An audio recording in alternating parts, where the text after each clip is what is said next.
হজ সবার উপর ফরজ নয়। যাদেরকে আল্লাহ অর্থ এবং সম্পদ দিয়েছে তাদের উপরে হজ ফরজ। হজের গুরুত্ব তাৎপর্য, হজ শব্দের আবিধানিক অর্থ সংকল্প করা, ইচ্ছা করা। হজ শব্দের আবিধানিক অর্থ কি? সংকল্প করা, ইচ্ছা করা। আর শরীয়তের পরিভাষায় হজ বলা হয় নির্দিষ্ট সময়ে, নির্দিষ্ট জায়গায়, নির্দিষ্ট স্থানে এবং কতগুলি কাজ শরীয়তে নির্দেশিত পন্থা ও পদ্ধতি অনুযায়ী আঞ্জাম দেওয়াকে হজ বলে। তাহলে শরীয়তের পরিভাষায় হজ কাকে বলে?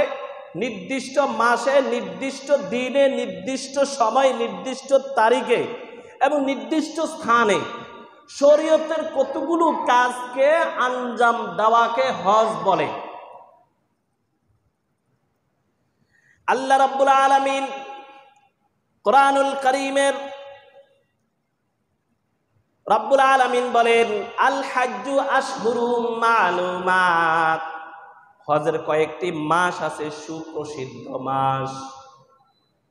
হজের কয়েকটি সুপ্রসিদ্ধ মাস আছে, তার মাঝে হলো শাওয়াল মাস, জিলকদ মাস এবং জিলহজ মাস।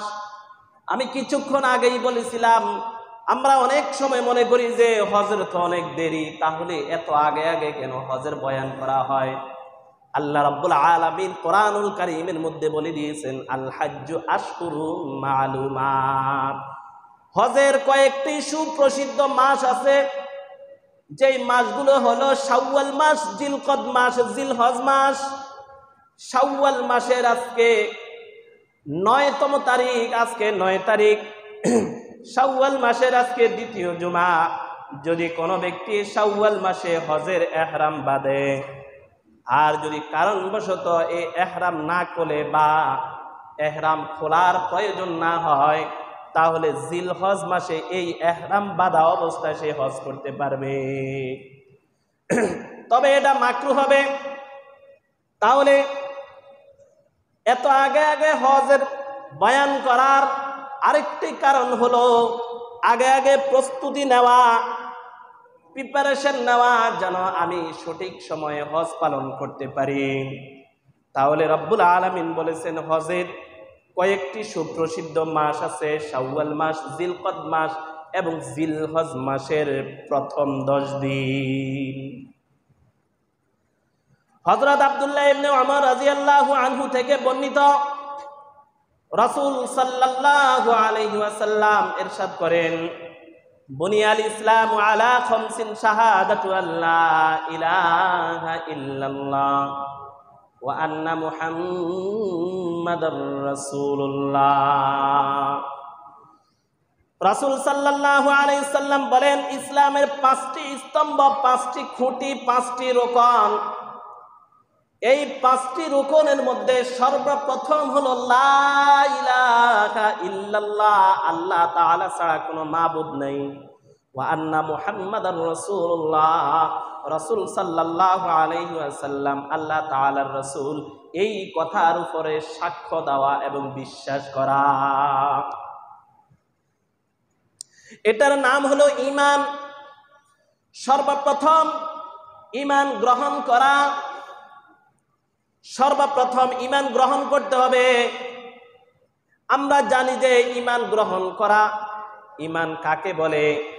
লা ইলাহা ইল্লাল্লাহ, আল্লাহ তাআলা ছাড়া কোনো মাবুদ নাই, এই কথার উপরে বিশ্বাস করার নামই হলো ঈমান। মুহাম্মাদুর রাসূলুল্লাহ, রাসূল সাল্লাল্লাহু আলাইহি সাল্লাম আল্লাহ তাআলার রাসূল, এই কথার উপরে সাক্ষ্য দেওয়ার নামই হলো ঈমান। কিন্তু না, ঈমান এটাকে ঈমান বলে না। 3টি জিনিসের নাম হলো ঈমান।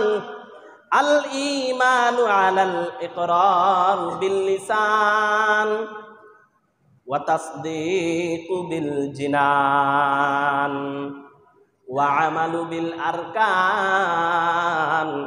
সর্বপ্রথম মুখে সাক্ষ্য দেওয়া, সর্বপ্রথম মুখে সাক্ষ্য দেওয়া আল্লাহ তাআলা ছাড়া কোনো মাবুদ নাই, রাসূল সাল্লাল্লাহু আলাইহি সাল্লাম আল্লাহ তাআলার রাসূল, এই কথার উপরে বিশ্বাস করা এবং সাক্ষ্য দেওয়া, এই কথার উপরে মুখে সাক্ষ্য দেওয়ার নাম হলো ঈমান। দ্বিতীয় নাম্বার হলো অন্তরে বিশ্বাস করা, মুখে স্বীকার করা, অন্তরে বিশ্বাস করা। ওয়া আমালু বিল আরকান, কাজে পরিণত করার নাম হলো ঈমান। তাহলে তিনটি জিনিসের নাম হলো ঈমান। এক নম্বরে মুখে সাক্ষ্য দেওয়া, স্বীকার করা, অন্তরে বিশ্বাস করা আর কাজের মাধ্যমে পরিচয় দেওয়া। আমরা অনেক সময় দেখা যায় আল্লাহর প্রতি অগাধ ভালোবাসা, বিশ্বাস, ইয়াকিন রয়েছে, নবীর প্রতি ভালোবাসা, ইয়াকিন, বিশ্বাস রয়েছে, কিন্তু কাজের বেলায় আসলে আমরা দুর্বল, আমরা পরিপূর্ণ কাজ দ্বারা মুসলমান হিসাবে পরিচয় দিতে পারি না। 5 ওয়াক্ত নামাজের সময় আসলে নামাজ পড়তে পারি না। আমরা অনেক সময় দেখা যায় হজের মৌসুম আসলে যখন আমাদের উপরে হজ ফরজ হয়, ব্যস্ততার কারণে অনেক অজুহাত দাঁড় করাই, বাহানা তালাশ করে আমরা হজ করি না। দেখা যায় আমরা অনেক সময় মাহে রমজান মাস আসলে আমরা মাহে রমজান মাসে রোজা রাখতে পারি না, যেটা কাজে পরিণত করতে হবে। আপনি যে মুসলমান, আপনি ইমানদার, মুখে আপনি স্বীকার করলেন, অন্তরে বিশ্বাস করলেন, কিন্তু তৃতীয় নম্বর যেটা ওয়া আমালু বিল আরকান, আমলে পরিণত করতে হবে আপনি মুসলমান কিনা। আপনি যদি আমলে পরিণত করতে না পারেন, আপনি মুখে সাক্ষ্য দিলেন, অন্তরে বিশ্বাস করলেন, কিন্তু আপনার মধ্যে কাজ নাই, আপনার মধ্যে কাজ নাই, মুসলমানের কোনো কাজ আপনার মধ্যে নাই, ইমানদারের কোনো কাজ আপনার মধ্যে নাই। যত কাজ করেন আপনি বেঈমানের মতো কাজ করেন, আপনি কাফেরের মতো কাজ করেন, আপনি মুশরিকের মতো কাজ করেন, আপনি ইহুদি নাসারার মতো কাজ করেন, কিন্তু মুসলমানের কাজের সাথে আপনার কাজের কোনো মিল নাই। আপনার নামাজের সময় হয়ে গেছে কিন্তু নামাজ নাই, মাহে রমজান মাসে রোজা, একটা রোজাও রাখেন না, নামাজের সময় নামাজ পড়েন না, জুমার দিন ব্যস্ততার কারণে জুমার নামাজটা পর্যন্ত আপনি পড়তে পারেন না, হজের মৌসুম, হজ ফরজ হয়েছে, হজ করেন না, যাকাতের সময় আপনি সম্পদের পরিপূর্ণ যাকাত আদায় করেন না, তাহলে বলেন তো দেখি আপনি পরিপূর্ণ ইমানদার কিভাবে হলেন? আপনি মুখে স্বীকার করলেন, অন্তরে বিশ্বাস করলেন, কিন্তু আপনার মধ্যে কোনো কাজ নাই, তাহলে আপনি পরিপূর্ণ ইমানদার হতে পারেন নাই। তাহলে রাসূল সাল্লাল্লাহু আলাইহি ওয়াসাল্লাম বলেছেন, বুনিয়াল ইসলামু আলা খামসিন, ইসলামের 5টি খুঁটি, 5টি স্তম্ভ, 5টি রোকন। এই 5টি রোকনকে বলা হয় সর্বপ্রথম মধ্যখানের যে খুঁটি, যে মজবুতি খুঁটি, এটার নাম হলো ঈমান, এটার নাম হলো ঈমান। লা ইলাহা ইল্লাল্লাহ ওয়া আন্না মুহাম্মাদার রাসূলুল্লাহ, আল্লাহ তাআলা ছাড়া কোনো মাবুদ নাই, রাসূল সাল্লাল্লাহু আলাইহি সাল্লাম আল্লাহ তাআলার রাসূল, এই কথা বিশ্বাস করা এবং সাক্ষ্য দেওয়ার নাম হলো ঈমান। তাহলে বুঝতে পারলাম তো ঈমান কাকে বলে? 3টি জিনিসের নাম ঈমান। কয়টি জিনিসের নাম? 3টি জিনিস। একটু মুখ খোলেন, কয়টি জিনিসের নাম ঈমান? 3টি জিনিসের নাম। মুখে সাক্ষ্য দেওয়া, অন্তরে বিশ্বাস করা, কাজে পরিণত করা। মুখে সাক্ষ্য দেওয়া, অন্তরে বিশ্বাস করা, কাজে পরিণত করা। আপনি যে আপনার বাবার সন্তান, আপনার বংশমর্যাদার দিকে তাকিয়ে, আপনার বাবার সম্মানের দিকে তাকিয়ে অনেক কাজ আপনি করেন, চিন্তা করেন যে আমি অমুক বংশের ছেলে, এই কাজটা করা এটা আমার শোভা পায় না, আমি এই কাজটা করলে আমার বংশের বদনাম হবে, আমি এই কাজটা করলে আমার বাবা ছোট হয়ে যাবে, আমার এই কাজের কারণে আমার বংশে চুনকালি লাগবে, আমার এই কাজের কারণে আমার বাবায় অপরাধের কাঠগোড়ায় দাঁড়াতে হবে, আমার বাবা অসম্মানী হবে, এইভাবে চিন্তা করিয়ে তো কাজ করি নাকি?